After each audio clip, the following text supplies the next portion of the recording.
the improvements to Android are very exciting. It's a very developer-centric part of the announcement so far, and there's just a ton of capabilities that we're going to take advantage of. Exciting in what way? Just I believe you, but prove it. Well, two things so far. We've been huge fans of wearables, and the Google Wear announcements, the new watches that they're coming out with, releasing the full SDK, is fantastic. Software development kit. Yeah, we noticed that all the executives wearing these big honking watches on the stage and wondering what they were up to. Yeah, and we've been building for smartwatches for a while. We plan to have an app out on Google Wear as soon as it's actually available. There's a lot of stuff going on there that I think is going to really fundamentally transform the way we interact with technology.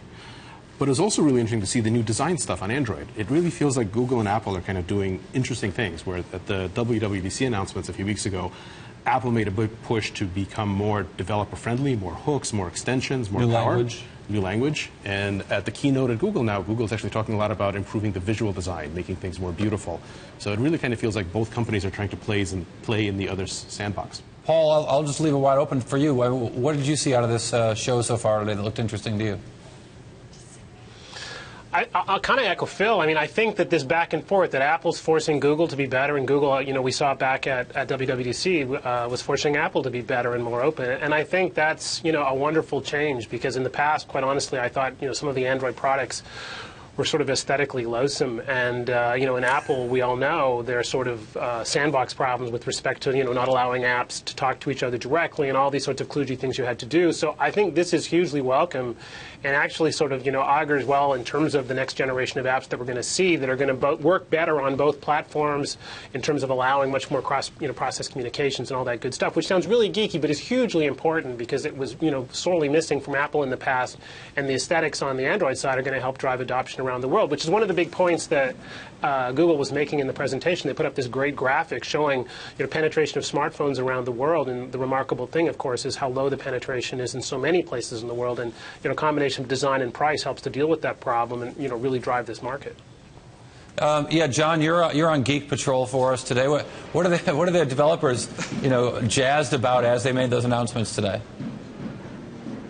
Well, I mean, Paul used that word market. I think it's an important one because almost with a 1, 2, 3, 4, you get a sense of the markets where Google is focusing on. I mean, just going back to, they spent a huge amount of time talking about this new version of Android, highlighting sort of some of the security built into it. That really seems like a call to the enterprise, and I'm sure Phil's got some comments on that, but certainly as more businesses adopt phones that are using Android, and then just this Android-related push in cars, obviously with this TV initiative that they've talked about over the last hour and having software that can fuel a variety of TVs, and then of course getting back to the wearables, they're looking at all these new markets. So spending more time on all that stuff and maybe less time on smartphones and tablets, which are already the established markets.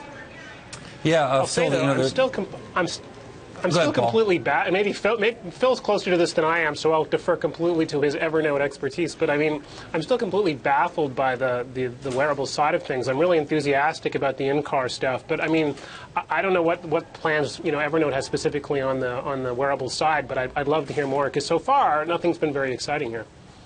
Phil, wearables? Wearables are going to change the world, and they're going to do it much faster than people think. All of the current generation stuff is very much companies trying to figure out exactly what our experiences wearables are going to be. The current products are not meant to be. You mean like my Jawbone Up, which I'm geeked out about? Yeah, all of the bracelets, watches, glasses, clip-ons, but also a very natural extension to what's in your car or on your refrigerator or on your TV. What's basically going to happen is the times in your day where you don't have the benefit of digital intelligence are going to disappear. 5 years ago, you only were interacting with the digital world every couple of hours when you sat down at your laptop. Right. And then over the past 5 years, you've been interacting with digital laptop. I remember the days of desktops. Well, I'm older than you, Phil. And that was and that was maybe once a day for a few hours, and then it became a few times a day for like 40 minutes each when you got to laptops. And then phones made you interact with the digital world maybe every few minutes. Right. What's going to happen now is you're basically always going to have the benefit of digital technology. You know, they're talking there, and right now at Google I/O, they're actually talking about Android TV, a whole development platform around the TV. And I'm struck by the fact that, you know, Apple's been working on TV in ways that we know and ways that we don't. Amazon with their very interesting TV offering, where everyone should be watching Bloomberg TV if they get that chance. But and then you've got Google designing around that for Android. Yeah. I actually think the TV and the watch have a lot more in common than people think. Like, people think, well, these are two totally different things, because the TV is the giant screen and the watch is a tiny screen, and therefore they're different. But actually, they're more similar than different, because when you design an app, when you design a digital experience for both of these Is that things, because it's kind of passive? It's not as active as a desktop? It's about session times. It's about, like, you won't have the patience on your TV to think about apps, to select, like, oh, what app do you want? You just want the information right there. You're not going to have the patience on your watch to think about apps, to think about files. They're actually both very, very similar in terms of this ambient, always-on delivery of information and delivery of delight. And we're all figuring out how to do that. Paul, real quick. Yeah, I just like this idea that we're separating intelligence and presentation, right? The intelligence in the network is one place, the presentation may be the TV or the watch, and that I buy.